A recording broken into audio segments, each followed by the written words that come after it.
gets materialized in our end. You're like, you just. Weird. That's pretty funny. It didn't look like I materialized from my camera, but I just used that Goku Dragon Ball Z transport. Just psst. Yep. Instant transmission, which he forgets about all the time. Yeah. The guy's a moron. Mm-hmm. Okay. What a moron. But he's the strongest fighter, so it doesn't matter. It's like monkey strength. Doesn't matter. Yeah, exactly. He proves monkey strength exists. Yeah, he's like. And he literally is a monkey, powerful. isn't he? He is. Yeah. This Actually, whole race of people is monkeys. Yep. Does Goku ever Get just stronger when they look at the moon? Yes. Well, they turn into giant monkeys and they look at the moon.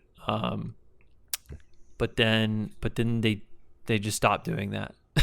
Do they just like ignore that like later in the series? Well, I think they're born with tails, and then Goku's gets ripped off somehow. Like someone just pulls off his tail, Takes away his power. which makes you not able to transform into a monkey anymore, but somehow makes you stronger. Oh, nice. So that's why Vegeta did it, because when Vegeta came to the planet, he turned into a giant monkey, and then Goku beat him. He's like, I can't do And that. then Vegeta was like, "What makes him different?" And so he's like, "Doesn't have a tail." So then he rips off his own, and then That's so funny. Dragon Ball Z lore is pretty up there. Yeah. It's actually it's funny because in the game Monster Hunter, there's one of the monsters is named Rajang, and he's literally the Goku monkey because they like model him after that.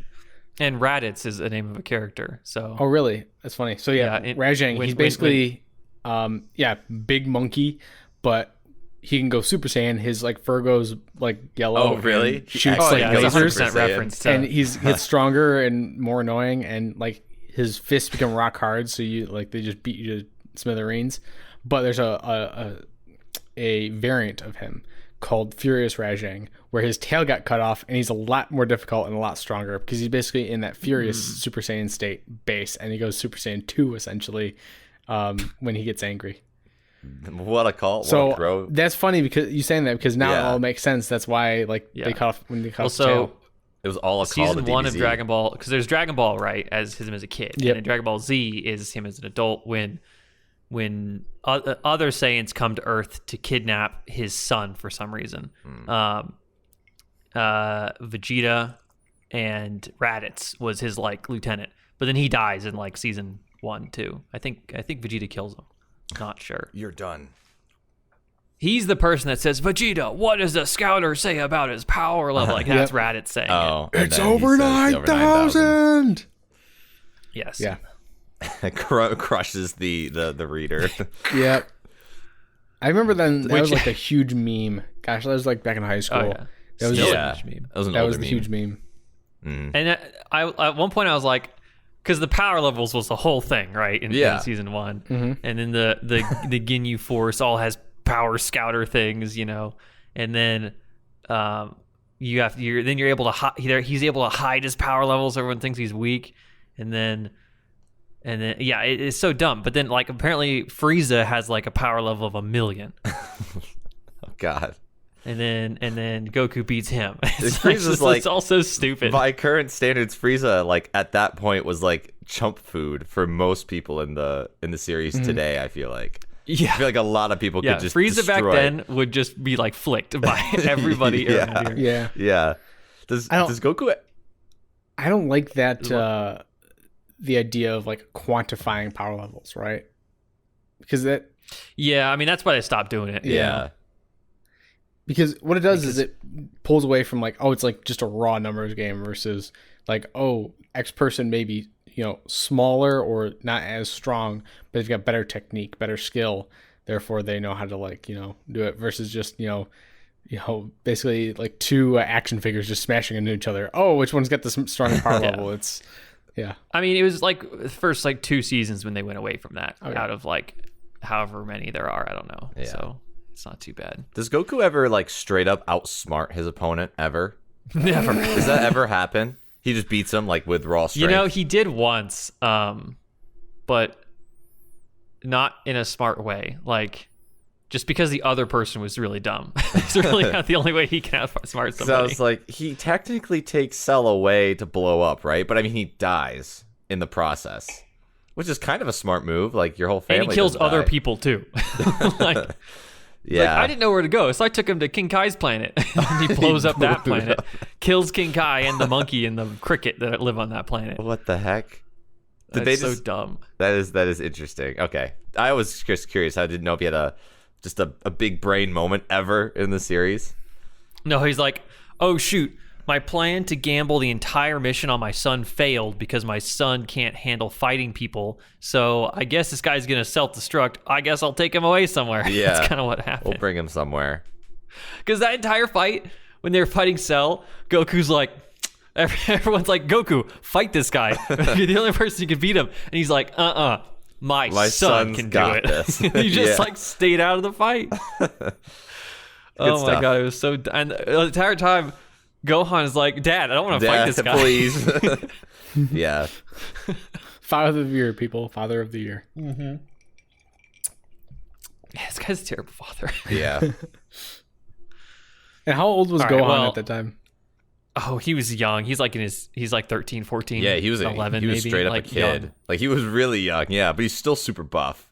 Like, he was the buffest like 12-year-old I in the mean, world. to be fair, I think he was the first person to go Super Saiyan 2. Yeah, like, he was actually very that he was boy actually juicing. very strong. He juicing. But then he like got overconfident and so like knocked him out. Yeah. Okay. Just very typical Goku move right there. Like, he had him dead to rights, I think. Like father, like son. Yeah. Well, you want to intro us then, Sean?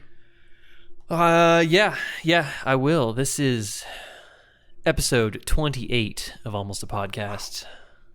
Wow. I'm Sean and joined with Michael and Colton. As always. Welcome. Yes. So I want to say though, I was going to tell you guys about this earlier. I like went out for the first time to like a bar. I don't know, just like I left my house for the weekend to go do something, which I haven't done really anything since I moved to my new city. Mm-hmm. So it was nice to kind of go out and explore and do something. Because I made like a really big list of cool bars or food places to go, and I'm like, I'm just gonna start knocking them out. Nice. Yeah. So I went to this really cool bar last night, and then I went around the corner and there was like a sushi bar. I'm like, well, I'll go there too. Gotta go there. Yeah. Mm-hmm. Just solo? Yeah, just going out. See, frankly, I'm always like a little uncomfortable to go out solo. I don't know what it is. I think I need to get over that shit. Yeah, it was I mean, I know how you feel. I know what you mean. Because I was a little bit like, it's kind of weird, but at the same time, I'm not going to know anything if I don't go out and do it. So like, if someone's like, hey, what should we go to? I'll be like, I don't know. But like now, if I can get through this list and be like, and get that knowledge, I'm like, oh, I know some great places to go. Yeah. So it's fun, and I always like to sit at the bar. Mm-hmm. Yeah. Oh yeah. Which is a lot easier nice when you're solo too. It's a lot easier to do when you're solo too. Yeah. So, yeah, even with other people, and you don't really have to worry about reservations because there's usually always a spot open. Mm-hmm. Yeah. Even when you're with other people, I think the bar is the most fun because you usually what you do is run into other people. Like, where I'm at, there's like you got a bunch of different bars, but then I've like kind of like the place I usually go to, and that usually sit at the bar with a couple of my coworkers / work friends / friends met that way, and we'll just like sit up at the bar and usually like start chatting with just some random person who's there too. I was out Thursday. It was trivia night, which was kind of fun, but just ran into like a couple of people, one person who's becoming a nurse, and then just like a group of people, and it was a lot of fun just chatting with random people that you just spontaneously meet at a bar. And I figure I'm not gonna meet anybody by staying in my apartment for the weekend. I might as well go out and increase the chances of meeting anybody, you know? Like, Yeah, I definitely get that because I know when I was on my internships during school, I did that a couple times, and I was definitely kind of nervous doing it just because I did feel really weird. I was like, oh man, like I want to go to a bar and drink. Like I want to go and like party, but like I'm also not going with anyone. So yeah. I don't know. I mean, yeah, I just went to a bar. I think I went to 3 bars one night, and 2 of them like sucked because I just went to there and like everyone was already in their own group. So I kind of just chilled, drank a beer, was on my phone for a little bit, left. But then like the 3rd bar, I think I met one other dude or something like that, and we talked. And so that was actually pretty fun. I learned like bar dice. This was when I was in Milwaukee, and bar dice was a thing where you could like gamble for drinks. You could like play the bartender in it, and if you win, wait, what's this? I've never heard of this. You never heard of this? Okay, it's like a thing. I think secluded to Milwaukee or Wisconsin, and you get a group of your friends, and you play with the bartender, and you basically play Yahtzee, like one round of Yahtzee, to see who out of the people who play the bar dice pays for the drinks. And since you're playing with the bartender, if you beat the bartender, then the bartender has to pay for everyone's drinks, aka you get free shots. So that was awesome. And if you're playing with friends, it's whoever loses basically pays for everyone's drinks. So you pay for the bartender to also have a shot. So that's also a great time. Okay. But so that was a good time. It was, but the whole experience was, I don't know. It was just so different for me doing that, and it's good to do though. I think I never regretted doing something like that. It was always good to go out and like see stuff. Like there was stuff I would see that I wouldn't see with other people because I just did it on my own curiosity kind of thing. And at the very least, like especially in my case, if anybody comes by to visit, I'd like to be able to recommend a good place to go. Yeah. And currently I just have essentially pictures, you know, but I want to go into the places, vet them and be like, you know what, this has a good, you know, bar selection, cool cocktails, or is good ambiance or good food. You know, I want to be able to vet that. And I definitely have started to, because the like the sushi place I went to is like a fairly well rated place, but I went there and I was not really impressed, I'll be honest. Yeah. Was it all Americanized, like Asian fusion, just basic sushi type thing? Yeah, some basic sushi stuff. The bar selection was not great. It was a cool looking place. It was big. But it just didn't really sell me, you know, like the sushi was all right. Mm-hmm. And I've already been to like a really good sushi place in my area. Yeah. That's rated as one of the best, and after going there, I can agree. It's just extremely small. I like that. Yeah, it's very very small. You need to get there before 5, or you're not getting a seat for hours. That's a good spot. Yeah. It's a good spot. It has an amazing bar selection. Everything is import Japanese alcohol. Mm-hmm. And the rolls and all the sushi, A, tastes good, and B, has really good like selection. They have tons of stuff. Nice. So that's definitely like a standard for me here. Yeah. Whereas the place I went to last night, not amazing. No, you tried it. It's like whatever. I can, but it was probably cheaper because of that. Yeah. Yeah. Are there any I'm building this list. You're knowing the area, becoming a local expert to you know, invite people to and stuff. Yeah. The first bar I went to actually was an Asian fusion. They're right next door to each other, so I guess it kind of makes sense why it's Asian fusion food. But I had like pan fried udon there, and pretty good. I would say better food there, if not like a lot smaller selection than the sushi bar. Yeah. Are there any like really good like besides just Japanese style restaurants around you? Like anything like that's like really cool besides? Well, yeah, I mean there's tons of stuff. I just like I like Japanese stuff. But there's I'm going to show this to you guys, but I have a ton, like a huge list of stuff. Jesus. Big list of different it's just events, bars, food. So there's food and bars and drinks, so like primary drinks and primary food places, and that's what I have so far to go to. And you know, most of them I haven't been to. I've only been to like 5 or 6. I see the ones that you checked off. Yeah. And did you kind of feel better like after like the second place you went to? Did you feel better about just doing it solo, or is it still like you're still like it still feels a little odd? I'm as soon as I leave my house, I'm fine. Like, it's just a lead it's up like to getting, it for me. You know? Getting out of the house sometimes. I definitely understand that. For like anything I do, it's like once you're out of the house, then you're like, okay, I'm committed. Yep. Yeah. And my place has a metro stop right nearby it, so I was able to take that all the way into to where all these locations are, and just walk, which is great when you're going to be drinking a lot. So I think I went to the first place and had like 2 cocktails, and then because they didn't have the beer that I wanted, they didn't have the stout that I wanted in stock. So I got 2 cocktails there, and I went to the next place and had a beer there, and then one of those like larger like beer and a half bottles. Oh yeah, Kieran. Yeah, I think you sent us a picture of that. Oh yeah. So it was fun. It was a good time. And then I don't know. I definitely can't do it too often. Like because one night it was like that was like $60. Yeah.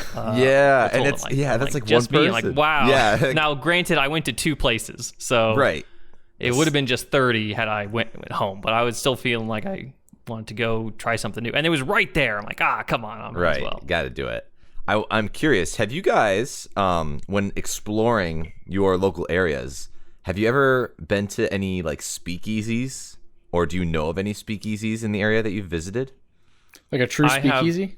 Well, a quote unquote speakeasy, just one of the secret bars, I guess. You know what I mean? Well, okay, so there's one I've been to in my area that's themed as a speakeasy. And it seems as a really good one, and it's actually everyone kind of dresses up real nice, Oh yeah, love it. It's super cool. All the cocktails are really fancy looking. Oh okay. And the food is really fancy too. It's like a really nice place. Cool. But kind of out of the way, honestly. Not terrible. Like $25-$30 for an entree, probably. Okay. Oh, that's okay. Which is reasonable for the fancy level. Right. But you're getting into getting, fancy for sure on that price level. Yeah, it was definitely fancy, but I liked it. And while not like a true like hole in the wall speakeasy, it was still pretty cool. Like the entrance, you walk in and it's like this little book room, and then the waitress goes over to the bookshelf and like opens the bookshelf, and then you go in and that's like the whole restaurant. That's really cool. No, that's cool. The cool. secret room entrances, I've never been to one of those, but man, I want to go to one of those. That sounds awesome. Yeah. No. There's a basement place in my area. It's like a wine bar, but it's the same thing, themed as like a speakeasy. It's like in a basement. Oh, nice. And they have, it's not like so much like the secret entrance door. They just got like that small door, with like the small window that is like the classic like speakeasy. Yeah. And that's it. It's a pretty cool spot. I've only been there once, and it was like on an off time, I think. It was like 4 or 5 o'clock in the afternoon. So it's like not too many people there. Yeah. Didn't have that right vibe going. So it was kind of cool. Yeah. And okay. And the speakeasy at my place, quote unquote speakeasy, has like live music.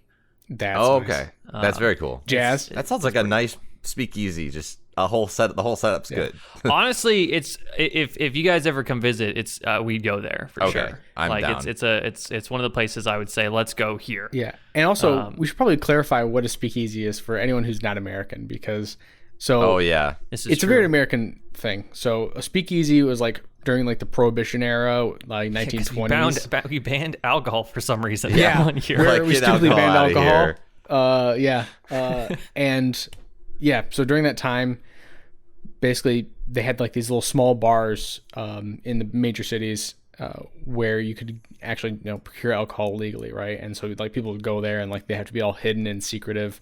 And so there's now kind of like this renaissance of those types of establishments in modern America, 100 years after alcohol's been it's cool because it's like a secret bar, like and it feels fun. You feel exclusive when you enter somewhere. They're usually a lot smaller, so it's way more intimate. Very nice. And it's got like there's like a classic design to it, like where it's got like velvet and like a lot of padded furniture. It's supposed to like absorb all the sound, right? And it's like a jazz bar. And you guys would I just say looked up speakeasies in my city, and I'm going to add a few to the list here. You guys would say that they're pretty low key, right? Pretty laid back, chill, not very uppity up. Usually, right? Low light, Well, do I have a story for you guys? So, similar to you, Sean, I went in my local town. There is a quote unquote speakeasy, which I think you guys have both been to my town. And I didn't know it existed, but we, when I went to go buy my phone, we were talking to the guy who was selling me my phone, who was from the town I live in. And he's like, yo, you should go to this place. And I'm like, I've never heard of it. He's like, yeah, it's under the bridge and you have to go in like through the parking garage thing. That's awesome. Okay. That's so cool. We go. You could like find it on Google Maps. So it's not a true speakeasy, but you don't find it just walking around the town that I live in. And I live in a pretty like small-ish town, medium-sized town. Yeah, that's a small town. Yeah. So we go there. I bring some of my friends. I bring Carly. We bring a group of my friends too. So we go in there. We try to get a table. Can't get a table. He's like, reservation only. And I'm like, oh, is this like one of those tricks where I have to like know the password? Turns out they are actually a reservation only. I just called the front desk and asked for a reservation like 30 minutes later. So I did that. Yeah. Got let in, and it's cool because it's the speakeasy atmosphere. But like, imagine a regular speakeasy, but you have like this DJ just blaring music like throughout the whole thing. So like modern music, or yeah, it was modern music. It was EDM. Oh, yeah. And I was like, I don't think this is like supposed to be. This isn't how it's supposed to be, right? There was people like dancing. There's this one guy like high, probably just dancing in the middle of the speakeasy. I'm like, I feel like this is not the vibe that I was supposed to have with one of these. But yeah. Was it pretty late packed too, or was it fairly empty? It was, I think, like it was at probably 80% capacity. It wasn't packed, but it was it's very low lit. The bar was full, and there was a bunch of like couches, like actual couches with some tables. That's cool. And a lot of people were sitting at the couches and stuff. But yeah, the DJ just blaring music, I was like, this is so like weird, especially since my town is not a big city. Like I'd expect that in a big city where you'd have a bunch of young people, but my town is where like a lot of 30-year-olds and 40-year-olds are. So this was even weirder for me because it was like, this is just off key for what I understand. There was a speakeasy in where I used to live called the Blind Rabbit, which was also reservation only. It wasn't necessarily hidden because it's inside of like this, like a Chelsea Market type deal, you know? I don't know what you call places like that. Yeah. A food hall, kind of. I don't know. Regardless, it was in there, and seats 30 to 40 people max. Okay. Nice. And everyone's really encouraged to like, dress up fancy and everything. And I haven't been to it, and I really want to go to it. I never got around to going when I was living there. Maybe we can go there this in the coming months. Yeah. Yeah, maybe. We gotta bring a suit. It's kind of far, but yeah, we gotta bring a suit. That's true. Oof. I don't know about that. Yeah, I don't know if we'd be making it out there. Well, actually, maybe. We'll have to plan it out later. But yeah, we'll see what we can do. No, that sounds really fun. I do want to hear about your phone, though, Colton. Oh, phone. All right, we're gonna turn into a tech podcast for the next couple little bits. So yeah, I'll go over it. Recently, I switched from Android to an iOS device. Gamers. So yeah. Basically, I don't know if I talked about this on the podcast or not, but I'm a big phone guy. Consider myself a connoisseur of phone technology, and I figured iPhone 13 is a really good phone. I love the hardware. I might as well try it. So I got myself an iPhone 13 Pro in green because gamer green. That's the color I wanted. Green was available for me. This is such a good green. Yeah, I love this color. It's such a good green. It's like they never have the green. Like this is the first. Like last year, the 12s was the first phone that they've actually had multiple colors for. Yeah, in such a long time. And the green wasn't available in the model that I got. I'm so mad. Yeah. But overall, I'm still playing with it. I've only had it for 2 days, I think. It's been really nice. the transition from Android to iOS has been rocky in the very fact that I lost a lot of data. A lot of apps don't transfer properly, which is kind of like, it's not really iOS's fault. That happened either way you switch. I know specifically I lost like all my messages right up before until we went to Japan together. I only have my message history up to like 2019 in May. So I think it's because I used Signal as my primary messenger app, and it didn't port over those messages for some reason. That's surprising. So I lost all my prior message history. It is kind of odd. Yeah. Do you have the desktop app? I do, and that has all my history. So I have all the memes. Oh, okay. Like, that's what I was worried about, our memes. And I'm like, I don't want to lose our memes. But I still have our memes. I will say the camera system in this phone is something that would, like, regardless of what Android or iOS, like, a camera system this good would keep me around to either of those things. Because it is literally insanely good. I came from an S8. And that camera was like... Pretty old, I'll be honest. It's pretty old. Yeah, it's like 2017 hardware. And the difference in the cameras now, specifically on the iPhone 13 Pro, is just astronomical. Like, it's literally wild how much better they are. And, like, I've always thought the video on iPhones were the best for pretty much since, like, iPhone 6. It's always been on top. But the photos also... I would consider it's very subjective now. Everything's so close to each other, but I'd consider them the best, a little bit better than the Pixels now. So yeah, it's literally like the camera system is god tier. That's what I've been saying. It's literally god tier. It's so you have good. The Pro, so you have all three cameras. Yeah, I got a ultra wide, got the regular, and then there's like a 3x camera. Telephoto. Yeah. So yeah, when we go on our trips, instead of using a GoPro, which whenever we go on our trips, I usually use one of Sean's GoPros. I think I'm gonna try and use my iPhone, and I'll just send you the data. And I'm interested. What size did you get? I got the smallest size, 128.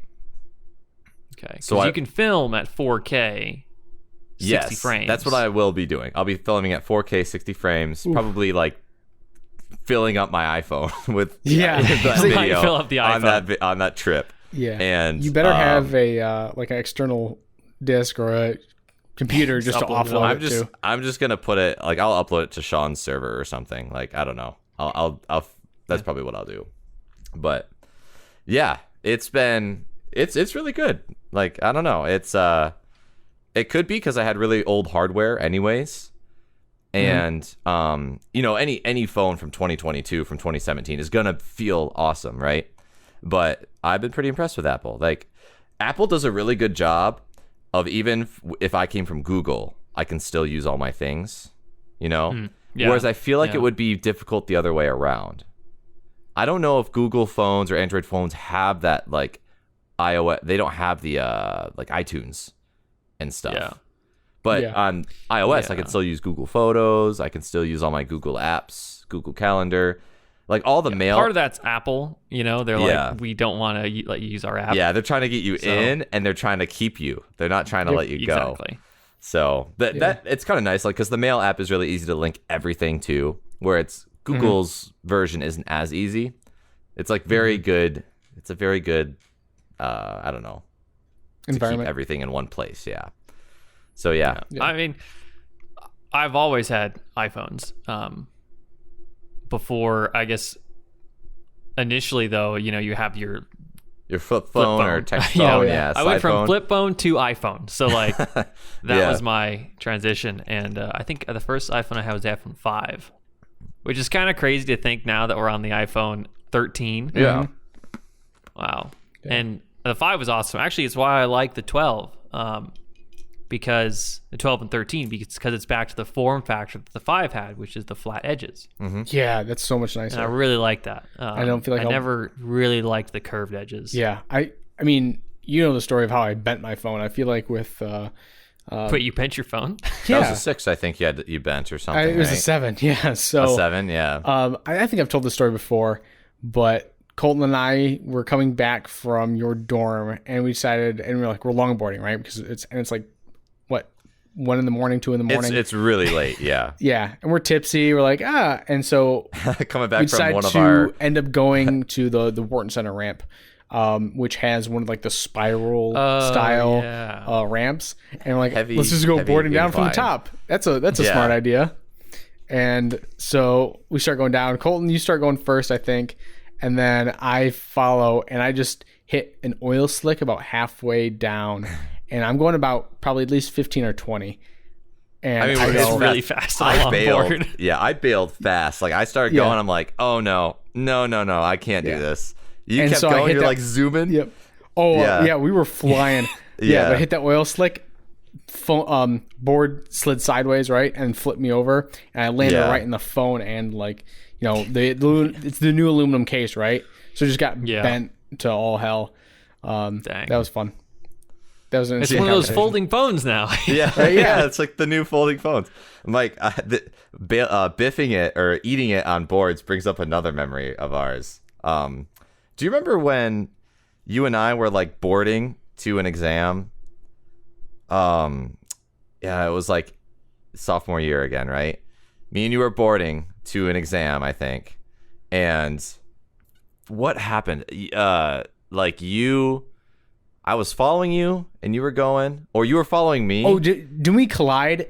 We collided. Yeah, we collided somehow. And then I broke the it was like the little mouse thing on your you broke my mouse. I was admittingly I was like a little sad and salty. Wait, so what happened here? What happened? So I think what happened was we were both going to an exam. We were like following each other, and I split off one way and he split off the other way, and we ended up just like perfectly timing it where my like the edge of my, I think remember the tip of my wheel like just barely grazed like the edge of his wheel when I was like coming to turn back from behind him, and it went. And then that sent both of us flying. We both like collided. Fell off.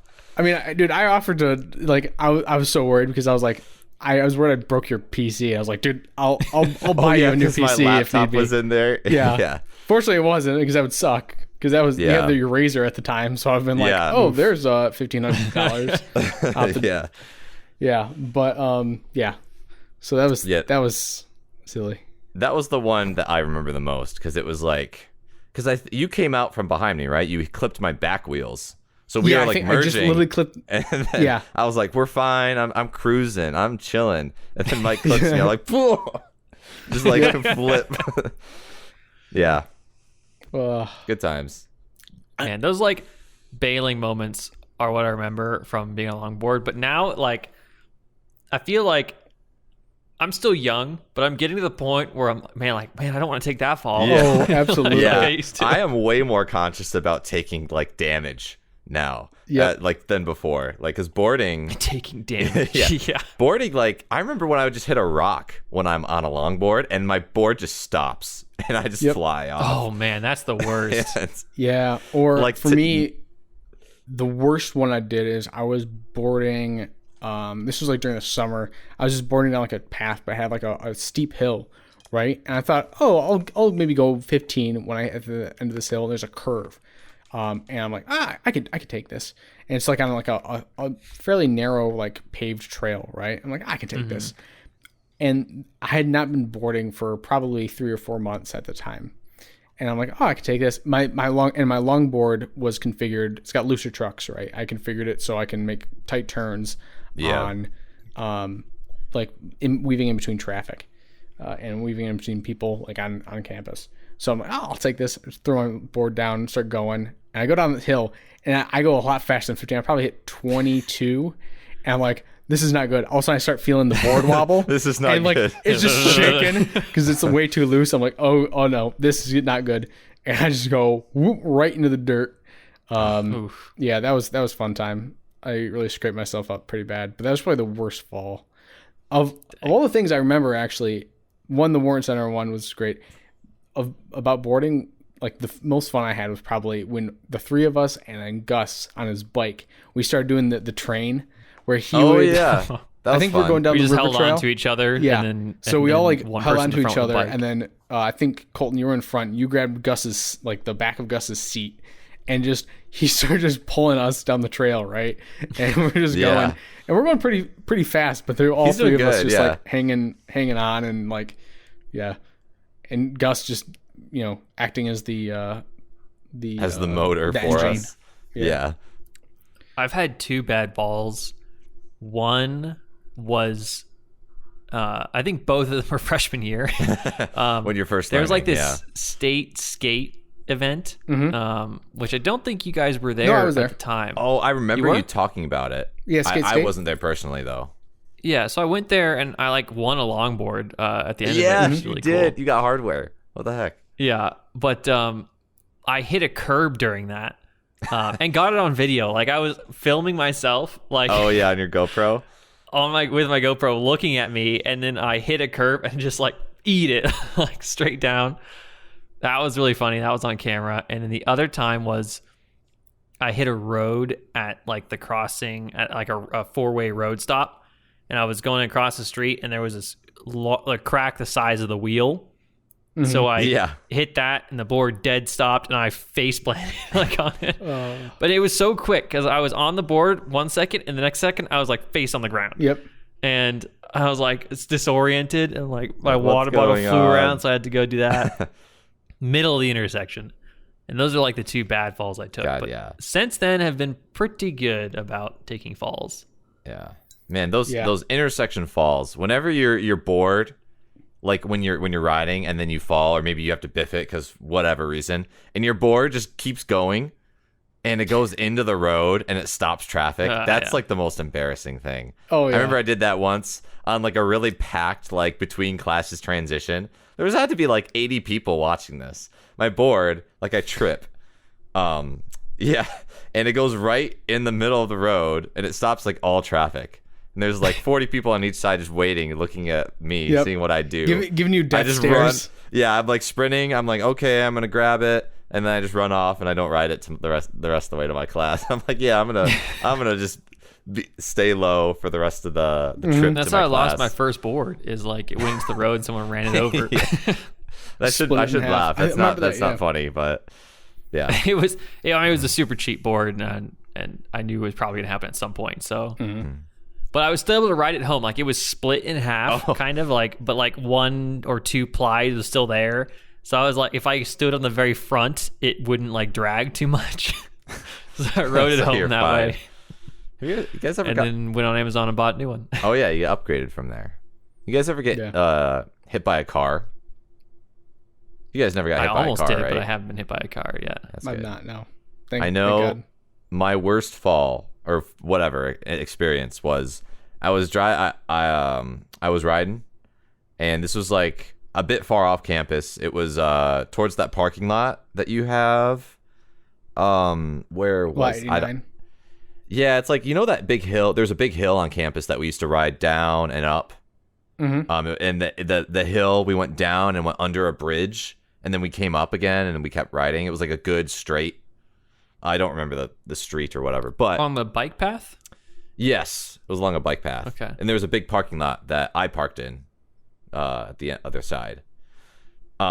Either way, I was riding that alone at one point at night, and I was just going. I was cruising. I was having I think I was having a shit day or something.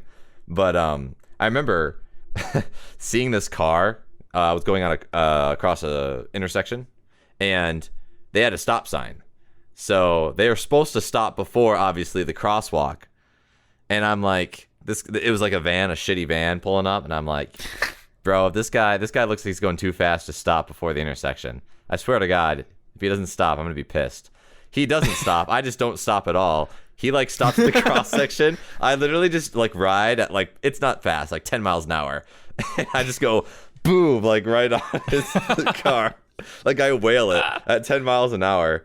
I don't know. I must not have told you guys this. I don't think I did. I've No. never heard this before. It wasn't It's so- that big. It Like, wasn't you that just- big. Yeah, like it wasn't too big of a deal because like I was bracing for it. I was like, fuck everything. I just like I geared up like I could have bailed, but I geared up just to hit it because I'm like, I'm not at fault. So I wailed him. I fall on the I'm not ground. liable. My board goes flying. I run and get it, and I was fine. Like no one was hurt. He just probably drove off. Yeah, like he was like, "Hey, you okay?" And I'm like, "Yeah, whatever." And then I leave, and I'm like, "Bro, like, why did you do this?" Yep. I was Too stubborn. I definitely was like it was like a shit day or something because I was definitely like stubborn and just roiled him. Like, I'm just gonna hit this car. I'm just gonna hit this guy.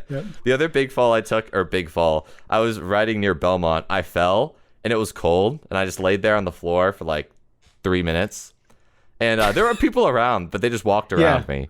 I remember you telling me this. Yeah, I think I heard this. Yeah, yeah. And you're like, there's like a couple, and you're just like laying there, and they're just like looking at you, and you're like, yeah, you're like, whatever, I'm just gonna lay here. I thought that was very funny, and I was also like, it was my faith in humanity is like lowered because I just like fell 20 feet away from them, and they're not doing anything. Yep. Didn't ask if you're okay. They're just like, they're just chilling. Okay. Yeah. Wow, what a trip down memory lane that was. Yeah. I feel like it's been happening more recently where I'll just remember like random memories from the past. Yeah. That's good. I think that means you're not as stressed, because I know for me, I'll be more like that. If I'm stressed, I don't even think about the past or have like no nostalgia moments. But when I'm not, I'm a little bit more open to that. A little bit more like, this thing brings me back, something like that. I don't know. It's a funny reaction that way. I just remembered something else that I want to talk about, which is the Halo show. Oh, we're back. Oh gosh, is it good? I know we talked about this a lot previously, and I saw the first like 2 episodes at that point. Mm-hmm. Now I think the first 6 to 8 episodes are out, and I've seen all that has been aired. Yeah. And hey, is it? And I have more thoughts on it now. Okay, so it was controversial. Most people in the community didn't like it up to this point. Right? Pretty much changing the story. Yeah, lots of people hate it. Yep. Like, I think whenever like the Halo Instagram posts I don't know, a video from it or a screenshot from the show, and all the comments are like, "Man, this show sucks." Yeah, just bombing them. Or railing on it. Yeah. All right. But what I will say is my biggest problem with the show is how good it is. No. You know, What? like, This is heresy. like I hate it. Like I hate how like well made the show is. Like everything looks so good. I mean, so since we last talked about this, Cortana's in the show now, so we got the AI. Okay. And it's kind of, she's like the biggest development. Halsey got arrested. Chief is just doing his own thing now. But like that's my biggest problem is how good the show is produced. Like it really looks great, you know? So why, if they had just remade the game, you know, it would have been one of the best Halo things ever, you know, no question. Like, honestly, everything looks great. The aliens look amazing. For a TV show, this is amazing CG, you know? Mm-hmm. It's pretty incredible. If they just didn't mess up the story, like, yeah. It's pretty crazy. Like, and the Cortana, the like literal main character in this show, is the original voice. It's the same voice actor. Oh, that's kind of cool. From the game. And like her appearance too? The appearance is roughly Cortana based. It's supposed to be based on Halsey originally, which they changed. So this thing is a different actor, right? But then Cortana looks like Cortana from the games. Okay. More or less. Well, I was wondering if it's the voice actor's playing that, because they did something. No, it's not. Like it's definitely not her look. Yeah, Mandalorian. They had the actress for Bo-Katan from the voice actress, right? She plays Bo-Katan in the live action too. Yeah. Mostly because she looks pretty like her too. Yeah. But in this case, no. The Cortana never looked like the voice actor in the games. But the voice is there, and it's very striking because it's so like you hear the voice or the way she says chief, you know, or certain lines, and you're like, wow, you're instantly transported back because it's just spot on, you know?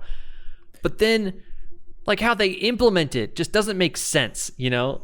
Like in the game, right? Cortana is just this digital presence, right? That's on like a chip. You very big, you insert the chip into something, to a panel, she does a thing, and then you pull the chip out, and Master Chief puts it in the back of his helmet, and then they go off, right? Well, in the show, Cortana is like on like a tiny little chip that is like surgically implanted into Chief, you know? And it's like, why?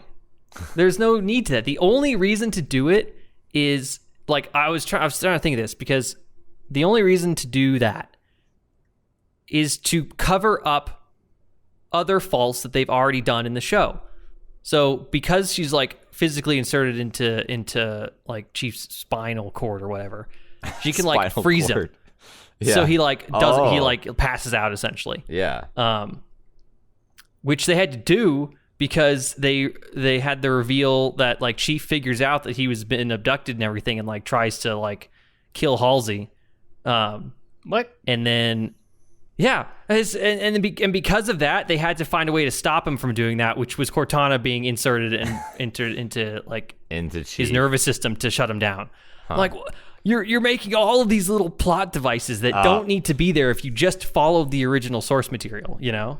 This is like my biggest pet peeve in any storytelling, when you can like tell that they're just making stuff happen to stop them from doing a certain thing that would make sense. Mm-hmm. Oh gosh. Yeah.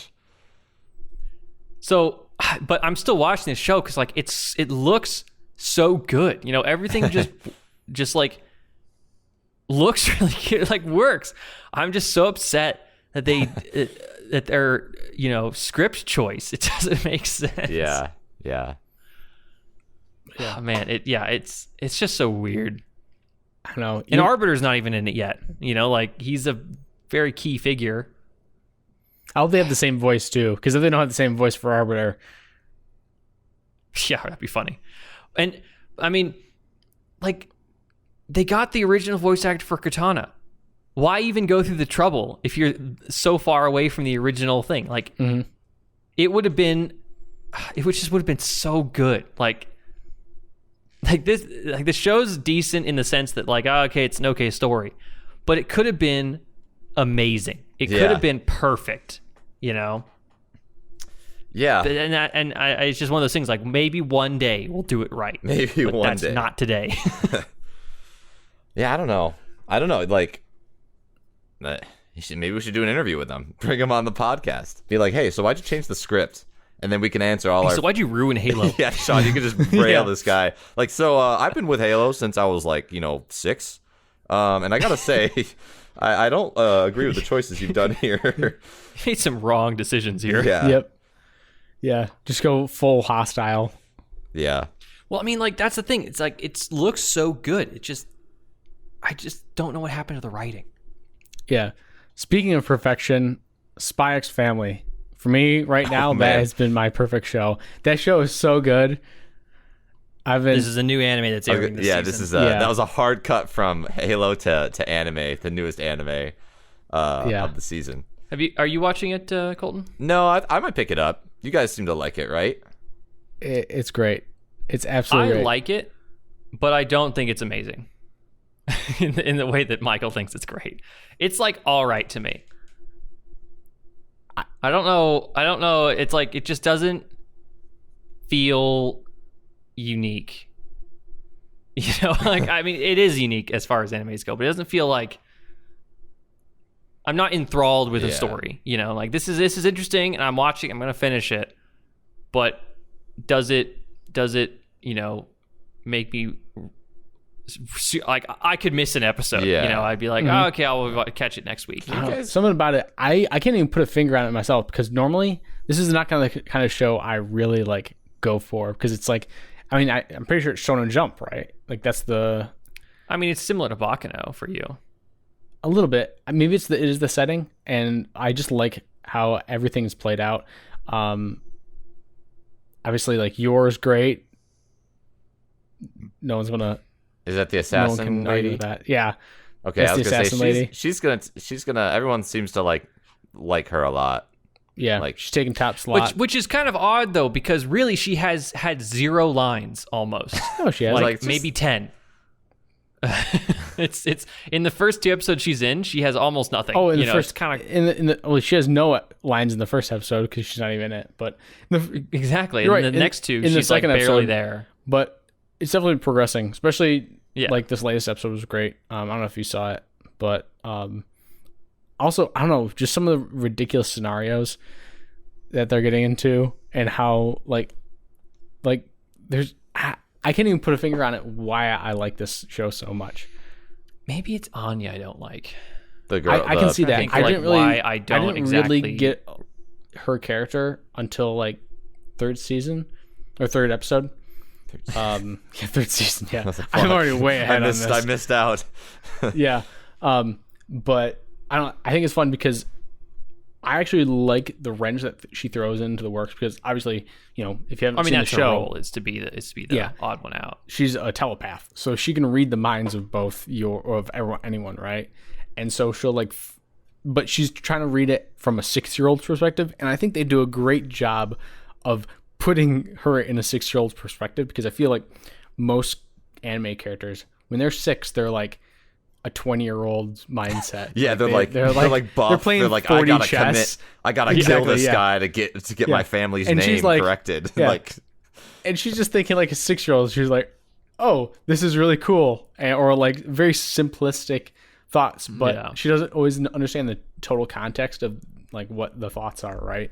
Or you know how these can play in to like better her, right? She'll sometimes she will she'll when there's a scene in the second episode, basically where she's she realizes that like Yor and is it Leon? I think is the other guy.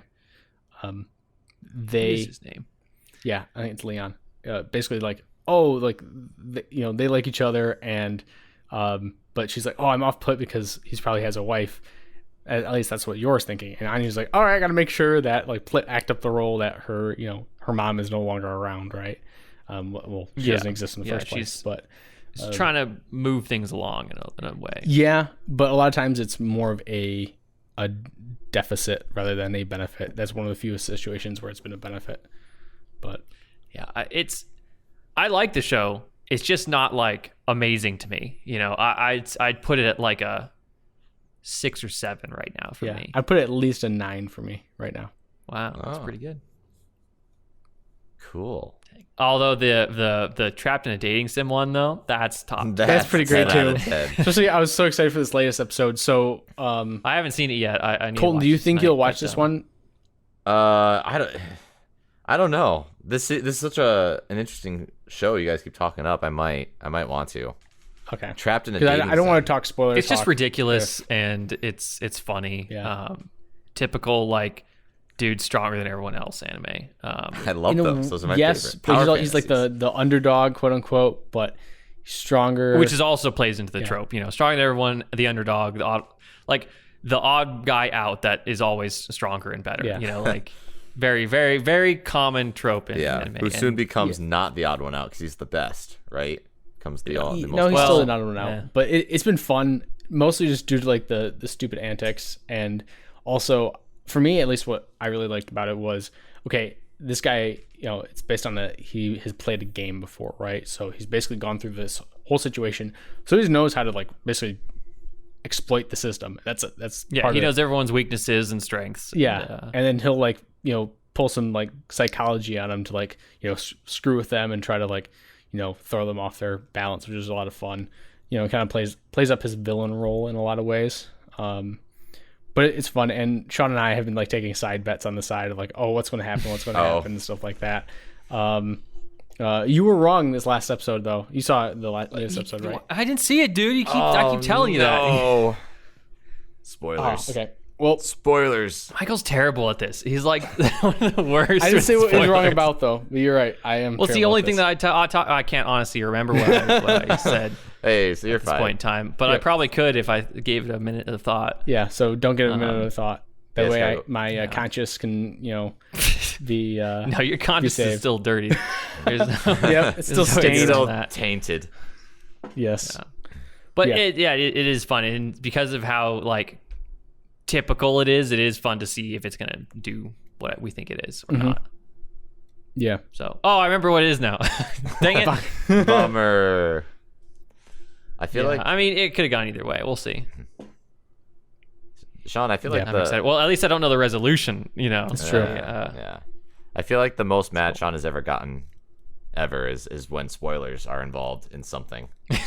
Oh, absolutely. I feel like Sean. It's just so annoying. Like, I feel that I'm just the person who like it doesn't taint really my experience unless I know the show is like terrible, like the Halo one, right? Like where it's like, oh, this actually seems really cool, and then I hear that the show is like not that great. I'm like, okay, that has tainted my view. But if it's like if I get spoiled on events, I usually am still like excited about just to see the events, just to go through the journey even if I know the events are going to occur. so would you rewatch Game of Thrones? No, just do the ending. You just Well, that's not true. I will said the exact opposite of what you just said. Yeah, that's true. I will disprove your own sentence. rewatch moments, but I won't watch the entire thing again. Like the what was I watching just the other day? It was like clips of Arya and the Hound just on their travels. Sure. Yeah, I was like, oh, it just popped from my feed. I'm like, oh, this is great. This like brings back his memories. This brings back good memories. Yeah. Yeah. But you're right. And despair. I don't know. Spoilers are not cool, especially when, gosh, man, spoilers and trailers and stuff like that. I've been really getting annoyed with because I want to watch trailers, but I have seen some bad spoilers in trailers. The movie. I mean, some movies just show the entire plot. Yeah, you know? and part of that's because of how like common plots are becoming. Yeah, you know? It's like you know this story, and then maybe there's a different like I don't know a plot twist that isn't to do with these commonalities. Maybe. Yeah, I don't know. I mean, just how stories are written. Like I remember when I was in high school or something, and I was seeing a movie or watching a movie with somebody, with some friends, and it's like. It was just so predictable. It's like, oh, he's gonna say something like this next, or he's gonna do this. And the person I was watching was like, how do you know this is gonna happen? I'm like, how is it not obvious that this is not gonna happen? I mean, if you've seen 2 movies, it's like. Do you remember which movie it was? I don't. It was some 15 years movie. ago. Yeah, yeah. I mean, it's weird. Like the movie that I watched. That you guys are going to watch soon, Everything Everywhere All at Once. Amazing movie. The trailer doesn't spoil anything. However, it actually has scenes that are like in the last like 20 minutes of the movie. And I'm like, wait a minute. Why? But I think in a movie like that, it's okay because you have no idea. Yeah, like, yeah. There's no way. Context. But still. Like that's a movie where I don't know. It's not predictable. I don't know what's going to happen. I can't predict what's going to happen because of how crazy it's presenting itself. Yeah. So even if you showed like the final resolution of the movie, I wouldn't know. I'd be like, oh, that could happen 2 minutes in. Yeah, you could. But still, I don't know. There's just the point of not showing like the final things of the trailer, like things that happen in the last act in the trailer. I just have a problem with it. I don't know. Because then I'm thinking about the trailer I agree, during the movie. And I'm like, oh, they do this though, but I haven't seen that yet. So is that going to happen later? And it just like I don't know, it bugs me while I'm watching the movie. I try my hardest not to pay attention to trailers in the sense that like I'll watch it and be like, oh, that looks cool, and then try and wipe it from my memory and just know that while retaining the thought that says I want to watch this movie. Yeah. And like that's the only, I'll never rewatch a trailer. It's like this once. Oh really? I'll rewatch some trailers. Yeah. Never, like because then I'll probably remember it. That's true, I haven't seen the trailer for Thor: Love and Thunder. Yeah, Thor: Love and Thunder. I know what's going to happen, and I probably won't watch it just because I want to experience it in the movie for the first time. Thor: Love and Thunder does have a big spoiler in it though, at the very end of the trailer, right? Does it? I just enjoyed the trailer. I've wiped most of it from my memory, really? So I'm good to go. It has an extremely large spoiler in the trailer. Okay. And I have no idea what the context of it is. I just know it is. The other movie had a really big spoiler too in the trailer. The previous Thor, Ragnarok. like the hammer getting Yeah, destroyed? it had Hulk in the trailer. Oh yeah. Oh yeah, you're right. That would have been an amazing reveal. Yeah, we did we talk about this? Yeah, we did talk a little bit about it, but yeah, same thing. It's man, like stuff like that. Yeah, I don't know. Yeah, I have been actively avoiding the trailer for Everything All at Once or whatever it is, just so I can go in completely pure because I'm doing it at your request. So yes. I will actively avoid it. Yes. Yeah, and I saw the trailer once, and all I remember from it was this woman going like ah, and that was it. Granted, yeah, that trailer, I mean, again, doesn't spoil anything, even though they do show moments from the last. And they like throw a knife or something like that. Yeah, but like that's all. I mean, like it's tiny little snippets, and then like all I retain is I should probably go see that movie. You know? Mm-hmm. Yeah. So at least I try to. But like when I think when Star Wars is coming out again, like the first of the sequels, like I just like. I would be in a movie theater and a trailer would come on and I'd like cover my eyes. No. Like I do not want to hear it. I close my eyes and plug my ears. Yeah. I didn't want to see it at all. So like just to see it for the first time. Yeah. Is it the only movie you've done that to as well? Interstellar, I did that as well. Oh yeah, we talked about that. Yeah, mentioned that. And I'm trying to think of any others. I think like another of the Harry Potters, I did that too. Mm-hmm. I was like, I don't want to see anything about this. I just want to watch the movie for the first time. Which is hard because you can't really block out the sounds very well when it's in a movie theater. But yeah, it's one of those things. It'll be interesting. This will be my first time going to the movies in 3 years because I didn't even really go to the movies. Really? The last movie I think I saw in theaters was probably the Code Geass movie before we went to Japan. Before Japan, which was like April 2019 or May 2019. Like I don't watch movies in theaters. Like even what? Even oh, right. Really? Because you don't like big screens. Oh, you're like I don't mind big screens. I just it's just enjoyable on a little screen. No, it's not. Bro, but all right. I love popcorn. I'm like Connor from Trash Taste. He's like, I love getting popcorn. I love getting I need my popcorn. I need my large, supersized Diet Cherry Coke. I need my Mr. American. I need my Crunch, my bunch of Crunch, and then maybe I'll get bunch a Reese's. Crunch? That's like my never trio get anything of when I go to the theaters. That's heresy. What do you do with maybe yourself? A water cup, a beer. No, that's sometimes like $20, like, or sneak in some wine. I'll do that. I have brought in a bottle. Oh yeah, yeah. But like I'm there to see the movie on an experience that I'm not able to achieve in my home. You know, like that's why I go to a movie theater. To get the highest quality experience you can. Yeah, I mean, like I don't have a full dual IMAX projector, you know, or Dolby projector system in my home. Everyone does. Yeah, surprisingly, you don't? right? What? I've got one in my truck right now. Sound. So it's like that's why I go to a movie theater, just to experience a movie that way. I just think that not everything I think I need to experience in that way. Like I just watched Uncharted the other night. Yeah. Mm-hmm. And you know, that's fine. I'm not going to the movie theater for that. Yeah. But what's the last thing I saw in the theater? I saw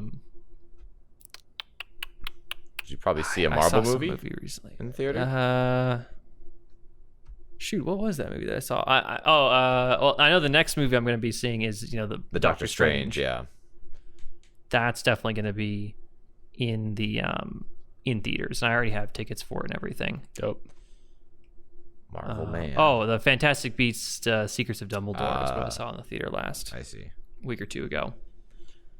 Yeah, I don't know. I feel like you have to have popcorn. Like that's the classic experience. Like for me, if I just wanted to see the movie, yeah, I'll just put my my VR headset on, and then I'll sit in my chair and I'll watch it with my headphones on, because then I have like a Dolby system kind of contained, right?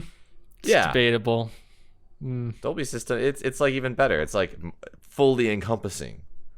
You can just turn the volume way up. Like that's all you got to do. Then you get the same experience. Not how it works, but okay. Oh, it's definitely how it works. So I mean, I've been to theaters quite a bit, I think, since since COVID, I guess, is the big delimiter Yeah. of why you wouldn't have gone to the theaters, because they all closed for a while. Yeah. Yeah.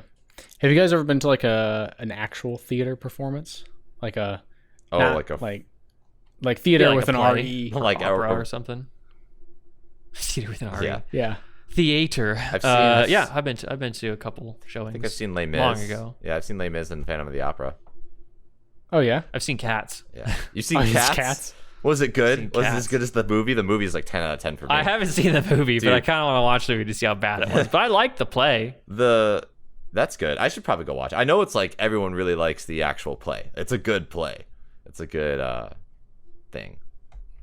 Yeah, Because they don't I have definitely enjoyed people with like They aren't- CG cat suits on. Yeah. They aren't level 3 furries. Or level 4. I don't know what level furry they are. But you get too furry, I guess it starts concerning people. it starts just It was too soon. Honestly, I feel like Cats is going to become a cult classic in 30 years. I don't know why. I feel like people are going to be like into that later. the movie, because I feel like the play is already a cult Well, classic. the play's a cult classic, but I feel like the movie's going to be coming back. I can see it. Yeah, I don't know. I would like to go to like a really nice opera thing one time. Like dress up and go to an opera, or like a play. No, I don't really like play. I go to an opera over a play. Really? Why is that? An opera? I don't know. You want them to sing? I feel like over I'm getting more from an opera than I am from the play. with opera singers, I actually can't understand what they say. Yeah. Usually. Same.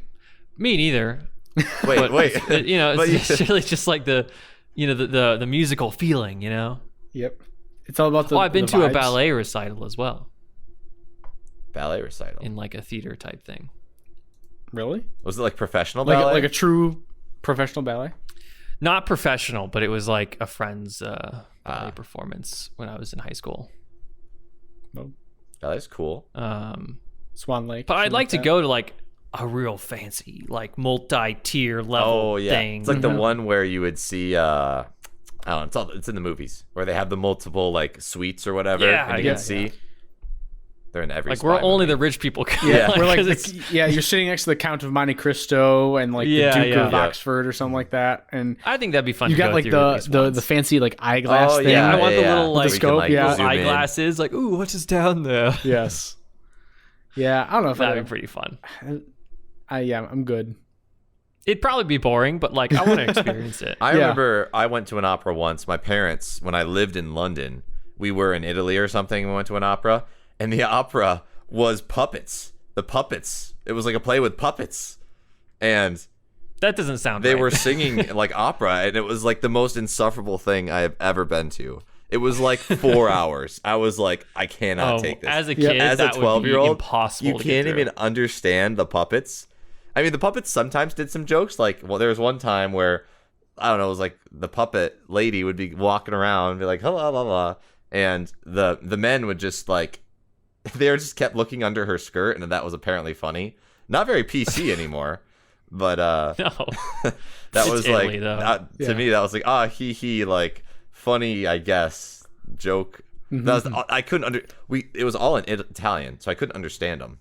Yeah, but for a 10-year-old, it was just is funny and Yeah, like for a little bit, I was like, "Oh, this is kind of cool." The puppets, like, that's fun. And I think I fell asleep. Like I thought I would not fall asleep because that's probably like, the best possible outcome. yeah, it's yeah, like, that's the Worst possible stereotypical thing. Yeah, But worst possible outcome would be Batman Begins. oh yeah, that's not a good outcome. Oh, is it the parents dying? Yeah, Yeah, Batman because they go or to the story, opera and then and then they leave, die. and oh yeah, I really want to go to like a comedy club, like one of those small little tables. You get your drink, and then you see a stand-up person perform. I found one in my city that I want to go to, and just to hang out, and check it out. So it'd be fun. I maybe on think. the list. I think that's. So I like stand-ups, or listening to comedians. It's always hit or miss, if you're gonna get a good one. Yeah, like comedians can be really hit or miss, I think. But when you do get a good one, man, they are so funny. Yeah, But yeah. you gotta like In check worst their case, set it's list. like something to do. Yeah, Mhm. I think there's like Wednesday tickets for like $5. I'm like, I'll Oh, go, sure. That's the way to go. yeah. Try Like it an yourself, open Sean. mic night. Get up there. Yeah, No, I'm not very funny, so I don't think I would perform well on the stage. Just gotta have a script. I feel like if you had a script, you could do it. But like those, well, isn't that what comedians do? Is they just have scripts? Probably, They rehearse the jokes. They have scripts in their heads. What do you have to do like when your jokes are not hitting? Like, what do? Are you just like, wow, okay, I gotta change this up. You gotta like think on your feet, kind of thing, or do you just let it roll? I think it's just a bad show. It's a bad show. Just take it. I think you gotta roll with it. If I remember, like hearing a Dave Chappelle special, which obviously, you know, if you're gonna take any advice, take it from that guy. He's a pretty funny guy. But Chappelle was basically saying like, yeah, you just gotta keep rolling with it. Like you can't let the audience like see see blood in the water, right? Yeah, because or else it'll completely fall. So you just gotta be like 100% confident and just go in, and it may just go, or you may end up actually getting the ball rolling eventually, and then. And sometimes you have bad crowds. I imagine they're just not feeling it that night. But overall, I think it'd be all right. Yeah, that'd be definitely a fun thing. I've never been to one either. Sounds really? like a fun experience. Yeah, I've never been to a comedy show or anything like that. Put that on the list. My brother went to one in LA at some point with some friends, and I was jealous because like the people there was like 2 or 3 people at the place that were doing shows, and they were like some big names that I was a fan of. I'm like, man, that'd be really fun to go to. But do you remember who it was? I recall like some of his jokes. I can't remember quite his name. He's like an Australian guy. And then this other guy.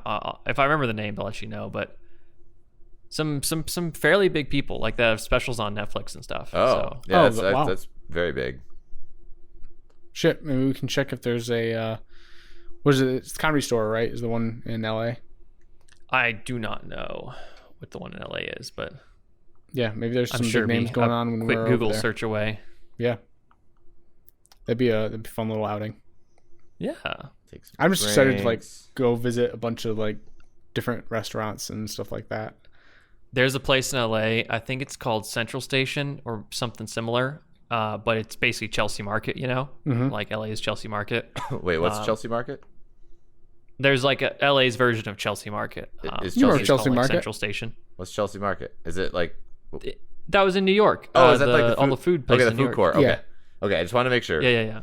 That's what I thought. Like it the was. 3-story food court. Yeah. Okay. Food hall. I don't know. Yeah. So there's something similar to that in LA, and I'd love to go there for sure. All right, I'm down. A lot of good Asian food, other food there. It's a whole mixing pot. Yeah, man, I really want to go back to Little Tokyo. I love that place. We're pretty It's a close. cool little We're a mile area. and a half away. Yeah, We're gonna be really close to it. yeah. I'm so excited. That was really enthusiastic. I'm so excited. But like, I'm so excited. So excited, guys. No, yeah, Little Tokyo. I still need to get my flight. I haven't. You haven't booked your flight yet? I haven't. Nah, but it's good. I have no idea where I'm gonna be in whenever. Like, I have no idea. I mean, my flight's still super cheap and like potentially will go down more a little bit. I think right now in the next month or so it's going to bottom out and start going back up. But I'm not too worried about it. Yeah.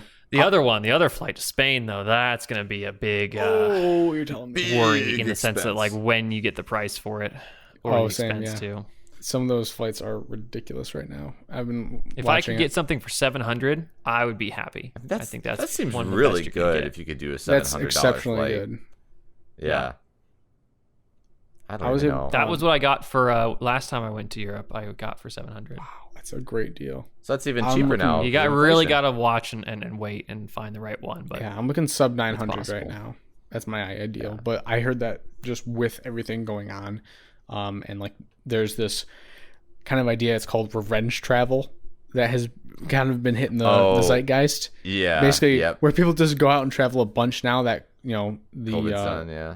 the virus has been basically We pushed a it lot to of the those side at restrictions this have been point lifted. now. Yeah. Yeah,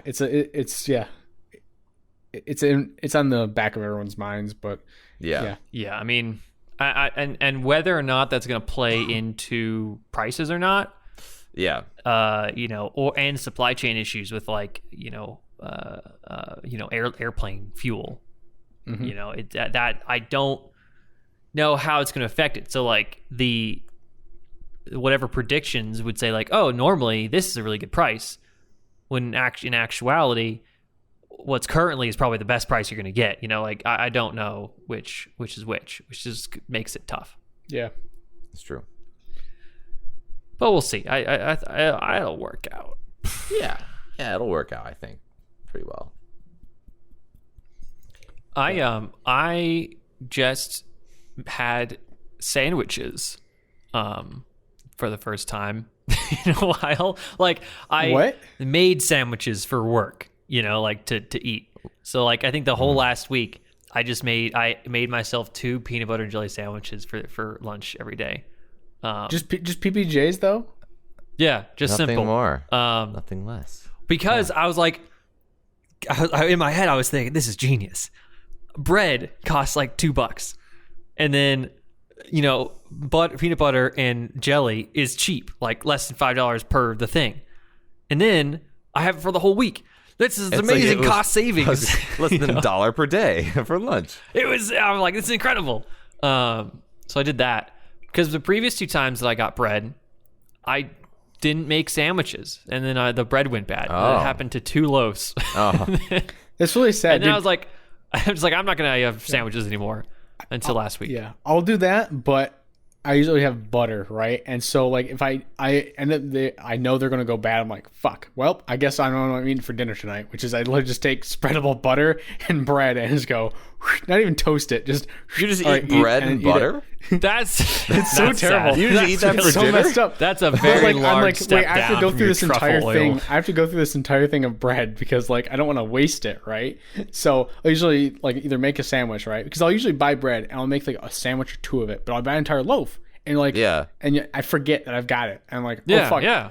And I'm like, oh, I noticed there's some mold on it. So I like take the moldy bit and then I'm like, wait, I gotta eat this. So I decide that because like the simplest way is literally just do bread and butter and like, I mean, it's calories. Do you buy wheat bread or white bread? I usually try to buy. I usually go above and beyond and go buy like artisan bread. So I'll like buy like some like ciabatta or some shit. Like some it's not even more brioche expensive bread. than fucking white bread. It's just I'm like, but I don't want some Wondra. I'll pass on that. Well, I don't get white bread either. I get wheat, just simple wheat bread With a PB&J. Yeah. Oh. What do you mean? That's like normal. Wheat bread, you get like the little bits of like full. You get like the nuts in there. No, that's not. What are you guys talking about? That's whole wheat bread. You get like the bits of stuff. Like I want a smooth PB&J. I don't know what type of wheat bread you're eating, but that's not the wheat bread. But that's fake wheat bread. If you don't have that stuff in it, that's just brown bread, not white bread. It's brown dyed bread. I will take a look at the bread I bought and I will send you a picture. It's probably like whole wheat bread, but not the artisan whole wheat bread. That's what it is. It's not the artisan whole wheat. Yeah, no, it's not artisan. It's just whatever like stock bread they have there, The bread I buy is like $1 more for a loaf. And I'm like, well, I'm going to spend the extra $1 because I can have like good like Italian style of bread or ciabatta or something like that. Yeah. Or if they got focaccia, if they have fresh focaccia, I am down bad for focaccia. Which is like it's an Italian style, like kind of slightly spongy. I don't know how to describe it. But if anyone else had focaccia, I don't eat enough amazing. Bread to know about bread. Bread is like the best thing ever. If I had to give up bread, I would die. Like honestly, really? Yeah, no, bread is awesome. Bread is so good. Bread is like the base of so many meals, as I guess an American, like bread is probably over rice for me. I do not need bread in my diet. You don't need any bread, bro. What about pretzels? What about when you go out to dinner and you get that free bread? I always eat like 3 of those servings. Whenever they give me the bread, I eat 3 of them. I'm like, give me more. Well, yeah, more. I mean, it's good, but I'm saying like in the normal diet for me, bread's just not present, But do you consider pretzels bread? They're definitely bread. They're definitely bread. Wait a minute. like a big on pretzel, yeah, like a big German pretzel's bread, but like not the stick little pretzels. chip cracker No, things. No, not those. Not Oh, those. I thought that's what you're talking No, about. I meant Okay. like the fluffy pretzels. The German Oh style yeah, ones. that's definitely Those are so good. And like, I don't know, there's something about having a steak dinner, right? Steak dinner with some potatoes and a green, and then also having a piece or two of buttered bread on the side and eating that. Did you guys ever do that? I did that all the time when I was a kid. Pretty Yeah, freaking American, especially if it's green beans that's on a the good side. American meal. Yeah. That's a very American meal right there. Yeah, sure. I just haven't had bread, and so besides my sandwiches last week, I haven't had bread in forever. Huh. Like and by forever, I mean like 4 months. Have you been you've been doing mostly Japanese like dishes, right? With the rice? Pretty much. I just like primarily eat like Asian style dishes, I think. Yeah. When you have all that rice, I don't really want bread with it. So that is why I would want to do it. But Yeah, like that's my primary starch is rice. yeah. I still kind of want to go back to the whole like eating just white bread with butter for dinner. No. Artisan bread. bread. Thank you very much. Don't you get like sick? We've moved on from this conversation. No. I agree. Let's go back. Let's circle back to that. Doesn't that make you sick? Like, I love bread. Like, I love bread, but I don't know if I can do that. No, I try to It's max it. filling. I'll have like 3 pieces of it because I just don't want to waste the bread because I know it's going to go Only bad 3? like the next day. Like 3 pieces of bread with butter. No, it doesnn't make me sick. That's all eating you potato have? with just, dude. When I first started living in my apartment, I ate for like the first 3 weeks. It's basically just potatoes and like butter potatoes with like. Oh no, stuff. Michael! It's horrible. It's like, why did It's you absolutely go? horrible. Why did you go get like rotisserie chicken or something? I don't know why. I think I was just. They I sell was like just in a mood. $5 chickens. I was just that in are a done. mood for some reason, but for like first 3 I weeks, was in a potato and butter mood for. it was it was a vibe. I mean, I've obviously diversified, but yeah, sometimes it just be like if I buy a loaf of bread and it's going to go bad, I'm like, well, I'll take as many slices as I can and then take butter and eat them for dinner and be like try to make a sandwich out of it or but usually it's just butter bread. I just throw it in the trash can. I was gonna say, that's no better than me. shame in I it. just throw it out. I'm like, all right, on to the next loaf. So you're not being sustainable? See, I'm being sustainable. See? Yeah. What about me says sustainable? Nothing. I'm sustainable. I like to think I am kind of sustainable. Like, I have whole frozen turkey in my freezer that's been in there for 4 months, and I haven't thrown it out. And I'm still waiting to eat that. I don't know if that's I do have sustainable or just frozen chicken thighs. Yes. yeah. See, I've got those frozen chicken thighs, frozen beef. Like I just cooked up one of them the other day. But yeah, I mean, my biggest worry is when I like buy meat that I'm never going to use it.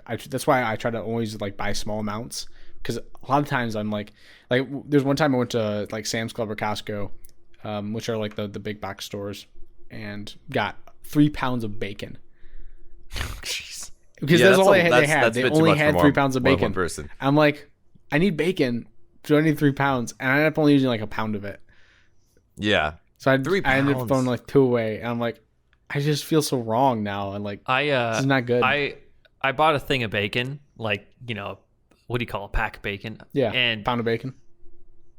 is it a pound? I guess it's a pound. In any case, I bought it and I just don't use it. Like the only time I would use bacon to me is if I'm making a breakfast thing. And I just don't eat breakfast I don't make a breakfast. I have like a meal replacement thing. Yeah. Try It's making like a liquid thing. ramen, but with bacon. It's pretty damn good. You told me about that. But I just put this bacon in the freezer. So like I will have bacon when I need it eventually because it'll probably never go bad. But I'll buy something like that and just don't use it. Mm-hmm. Like my honestly, my meal selection is kind of small. Like it's definitely diverse enough, but it's fairly small. But because of that, I've gotten really good at making the things that I make. Like I gotta say, my dons, the katsudon, a yakudan, a gyudon, I've gotten really good at making them. I gotta say. Yeah. Have you tried Optimized. making like the okonomiyaki or takoyaki yet? Oh, with the little dough ball things? Yeah. Right. No. Don't you need like a special pan and stuff like that? I thought, I think you use a muffin pan for them. That's a big it'd be a muffin size thing, Yeah, like a mini huge. muffin pan, you know? No, I don't think I would because I don't consider those like a meal. So I probably wouldn't make them. What about okonomiyaki? Like more of a snack. Remind me what that is. It's like a big pancake. It's like a big egg pancake thing. We had them in Osaka. That's like a breakfast thing though that I just don't eat. So it's breakfast is made for dinner. It's in Japan it's made for dinner. I was thinking about having like a breakfast burrito at some point. Use the bacon to make a breakfast burrito, but I don't know. Maybe I'll get around to it. Oh my god, the sun is the sun attacking me right blinds now. you right now at this specific time of recording.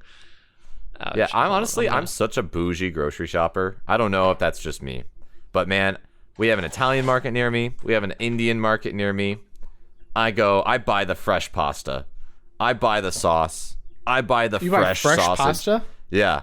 I buy all the fresh stuff. And then at the end of it, I'll get like some... That's like 2 levels beyond artisan bread. It is high tier. Like, you were giving me shit for buying artisan bread when you're like buying like fresh pasta. Fresh pasta is like, but that's oh shit. so But I feel worth like it. fresh pasta is like, everyone would say it and go like, oh yeah, that makes sense. Yeah. Yeah. You know? I get the tiramisu, but like when you're done, it's like $40, and I'm like, I just spent like as much as I would spend to go out to eat to make everything myself, and I just feel like shit.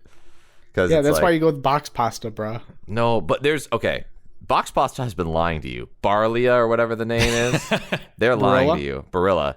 There is some boxed pasta at the Italian market, and it is so much better tasting than the regular Barilla. I don't know how boxed pasta could have like different tastes. Maybe I'm just like extra. I think I know which one you're talking about. There's one at Meijer that's absolutely it's like 50 cents more, but it's 100% worth those extra 50 cents. Yeah, like I usually buy cremette because I think that's better than Barilla, but I forget the one that I can find. It's blue box with yellow.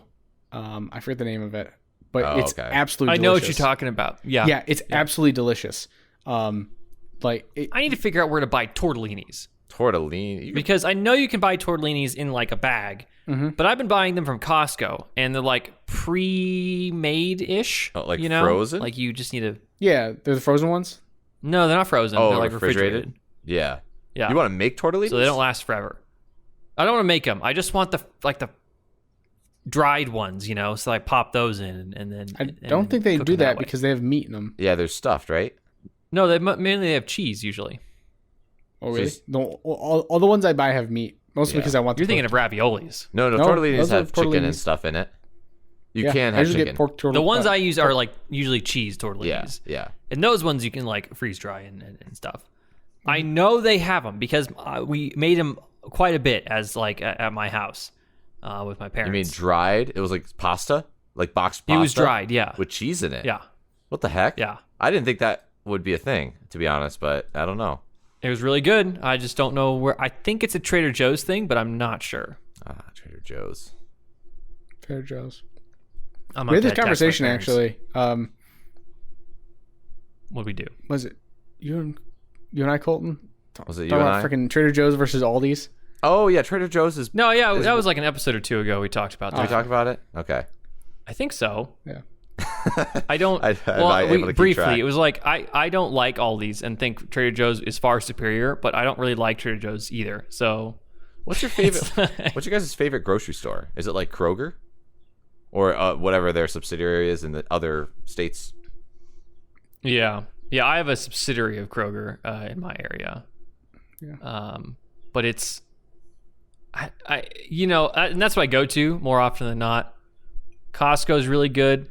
But I can't buy things at Costco. Like you were talking about earlier, it's too big, Michael, right? you bought 3 pounds of bacon. Like I'm like, oh, let's get some chicken at Costco. You can't just get some chicken at Costco. You got to buy 5 whole chickens worth of chicken at Costco. Yeah. And that's the minimum. Costco is awesome, but you're absolutely right. Like I love going to Costco. One, they actually have a great wine selection. If I'm gonna grab a bottle of wine, I'll go to Costco before a lot of places because it's usually cheap. And like I've seen ones that are like in the 92, 94 range. I'm like, oh, this is a $12 bottle of wine, which is, at the max of my price range usually for a bottle of wine, just for me. Really?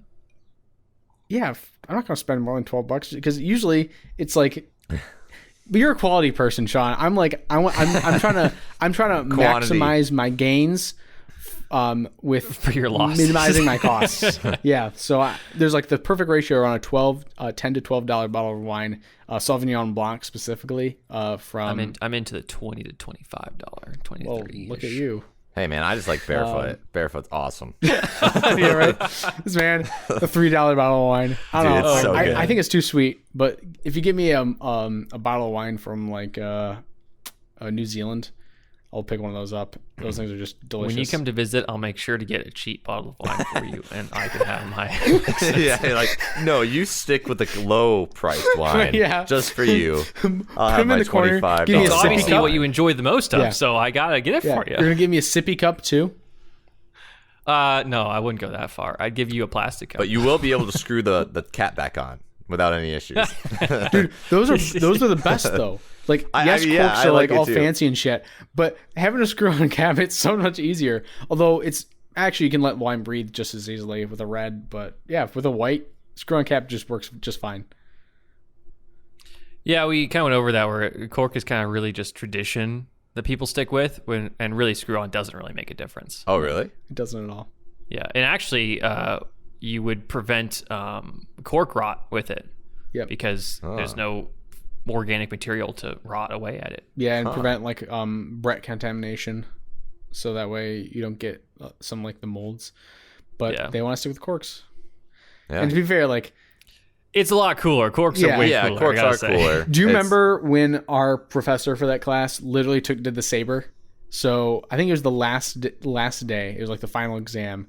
He literally took a saber and did like the classic. I don't remember that. Yeah, he took a bottle of champagne and took it was a saber and went and cut like the a top sword? Like a saber Yeah, sword yeah. thing? Yeah, that's traditional way of doing it is you I guess I kind of remember this now. Yeah. Yeah, you slide it along the neck, finding the line, and then when it hits the lip, then it like shatters it. So it's a clean break, and that's how you then pour the champagne. Yep. And the champagne, right? There's still that secondary fermentation, so it goes pops off. That's why they have to like tie the champagne ones down, because they actually add like secondary fermentation. They don't kill all the yeast in it, so it creates the bubbles inside the bottle. Indeed. Yeah.